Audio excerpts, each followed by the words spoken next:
everyone for being here. I'm gonna invite the dogs to come into this space. If you have coats, maybe we can sit our coats on this couch. Would that be helpful, just so everybody can be seated comfortably? I want to thank all of you with the weather for making the effort and being here. I just want to reassure you this is a revolutionary night, that history will be made tonight.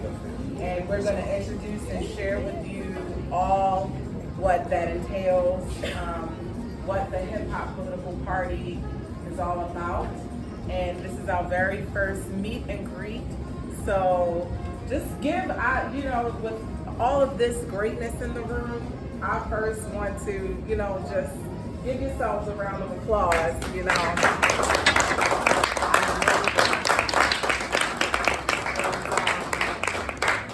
I'm honored. I'm honored to be here. I'm honored to have all of you here. And we're just gonna do a little. My name is Marla, but let me introduce myself. I get overly excited, so I'm working on keeping it short. But my name is Marlon Johnson. I'm an educator. I'm a creator. Have a background in music, theater. My heart is in the arts. I'm a mom, a wife, 26 years, have all my children that I've raised for 25 years of being a mom. I'm an educator, have a nonprofit organization in the arts. I'm very passionate about changing the trajectory of humanity. That we all should have equal rights. We all should have the same opportunities. And this is our brother, Joseph Clark. I'll introduce him in a second, but I just want to let you know a little bit about my heart and passion in being here. I started way up. We did a fashion show. I'll keep the short story. So anyway, we started it, trying to bring change to schools that didn't have arts and creative projects. So voluntarily, I would produce fashion talent shows where my dear brother, Sean, as a young teenager, was one of our first Rip the Runway. He performed at one of my very first shows, and we didn't realize that literally until this year. Right.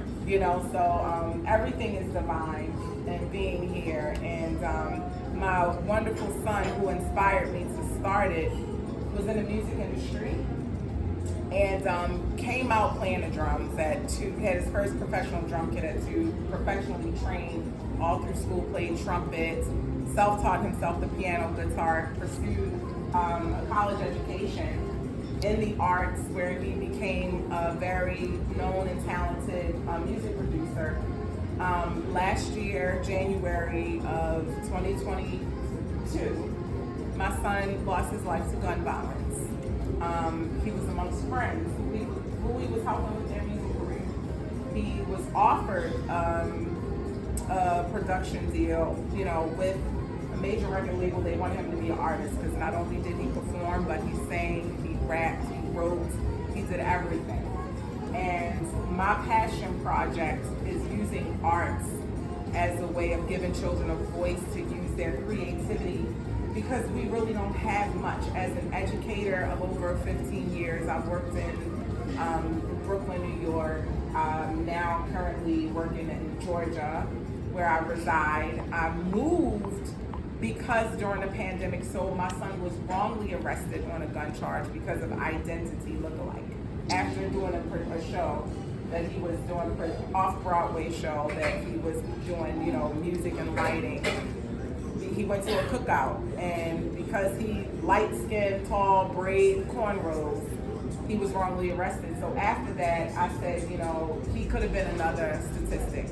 And we transitioned from New York to Georgia just to get a better quality of life, to kind of be away from, all what was happening in the city. And it was there that he was at a friend's house, and on a Friday afternoon, literally just family group chat. So it really became real that don't have to be in the hood.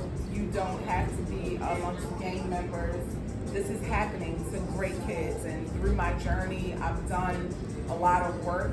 I've used my pain. I felt that God has chosen me because He called me to be a part of the solution for other children. And now this is my story, my experience, and I'm dedicated to being the change.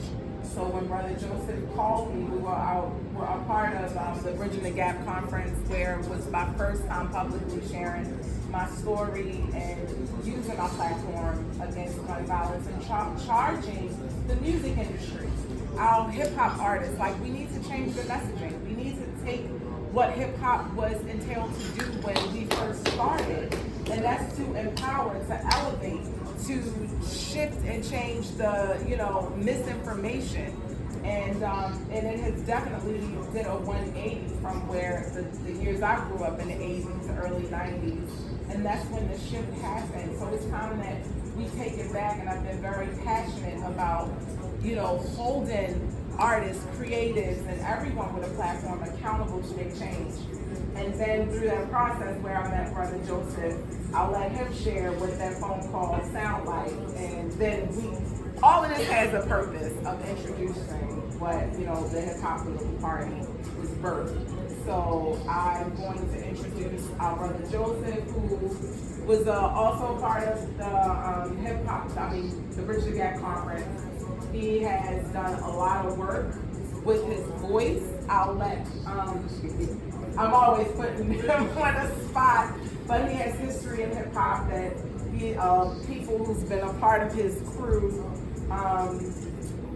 Public Enemy, Leaders in New School, Rumpelstiltskin, they were very hardcore, straight out, a part of what hip hop was, in empowerment, enlightenment. So I'll let him share a little bit about his background, what he started, and what we're looking to do. So. Thank you.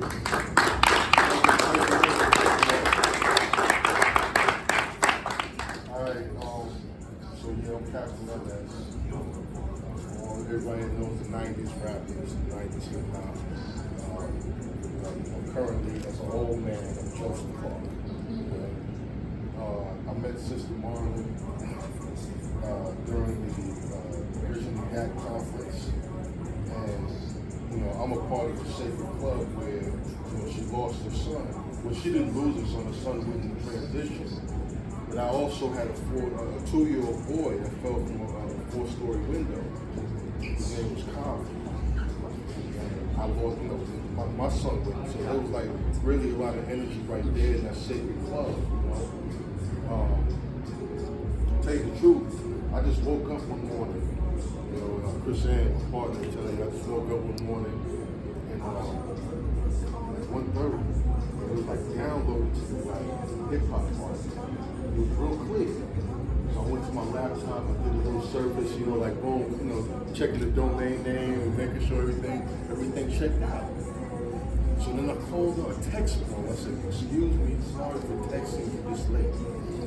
But please, sister, I need to tell you something. And I told her about the hip hop. 3 weeks ago now? About 3 weeks? Yeah, like 3.5. 3 weeks ago to now, we have a full team. One of our team members is Jamila, Dr. Just J, CEO of Hype Magazine. She got a lifetime achievement award from President Biden. We got the team is phenomenal right now. We got Republicans, we got Libertarians, and it really, the hip hop party is about recalibrating, repurposing our culture and focusing on politics. Because when you look at everything that we touch, fashion, education, everything we touch, we dominate. I don't care if it's like a country song. A country song, if we integrate with that, it's gonna create Nelly. Doing it with my man. You see what I'm saying?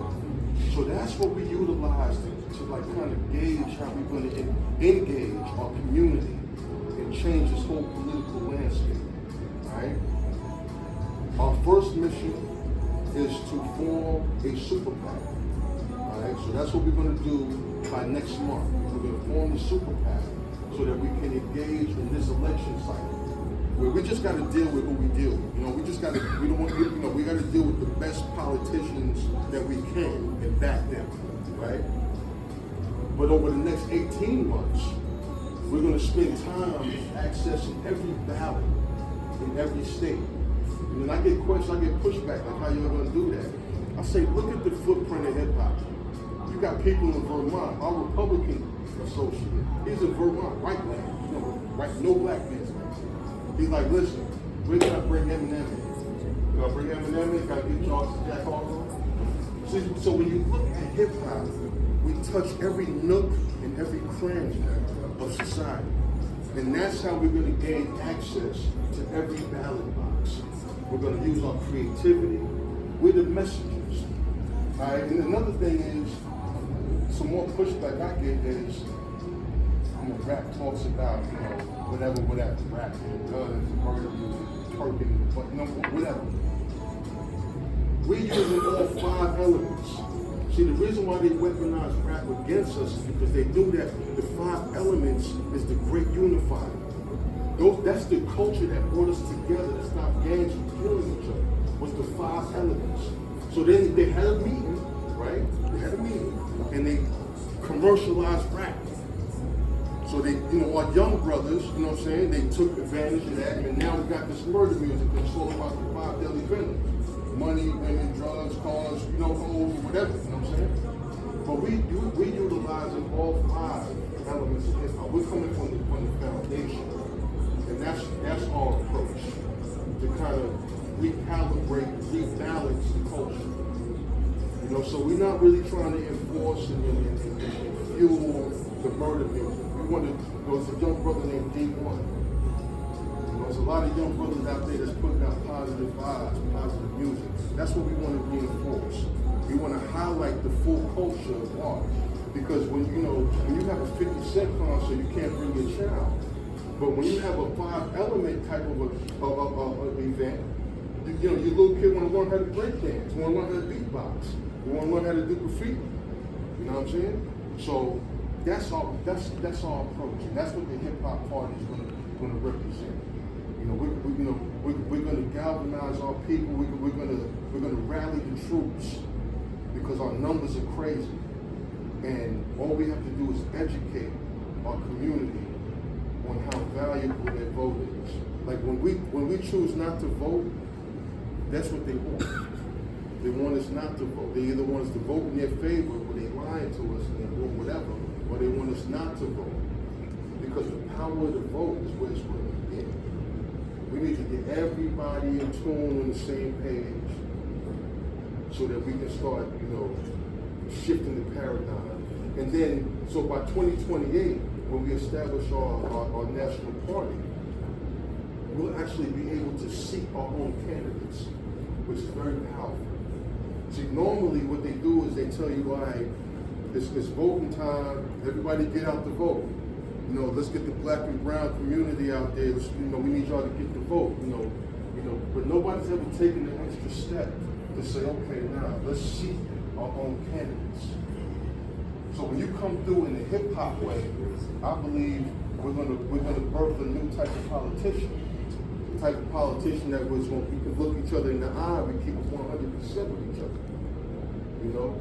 Like with Trump and them, they use lies and manipulation to hijack the Republican Party, and they doing all this and all of that. We're going to use facts, science, truth, education to trigger our community. Because once that happens, it's going to be crazy. I'm going to tell you that right now. We may be sitting here next year, and y'all see me like, something happens. It's that serious. Because once we really identify real power in this way, where we're addressing the systemic, see, since the birth of America, it's never been included, it never was supposed to include us, ever. It was supposed to be these handful of white men with white principles and limitations, you know what I'm saying? We was never supposed to have access to none of that. When you get people like Martin Luther King, Brother Malcolm X, when he went to Mecca and found enlightenment. You know, first he was the black militant, then he went to Mecca, found the balance, and was like, oh no, we got to get at him now. This is one of the moments. This is one of the moments, y'all. You know, where we can actually, you know, come together, empower ourselves, and capture true power with real change, real meaningful change, like right now, like hip hop change, not the bullshit change. You know, so that's what the hip hop party is. That's our agenda. That's what we're planning on doing, and I'm hoping that we can get your support in a meaningful way to spread the word. We need to rally the troops. Just spread the word. You know, we got like a little GoFundMe and all of that. You know, it's raising capital for now. But what's more important is that you tell a friend, tell a family member, tell people, listen, follow them. Follow them. That's our commodity is going to be the power that we have behind us. So that's it.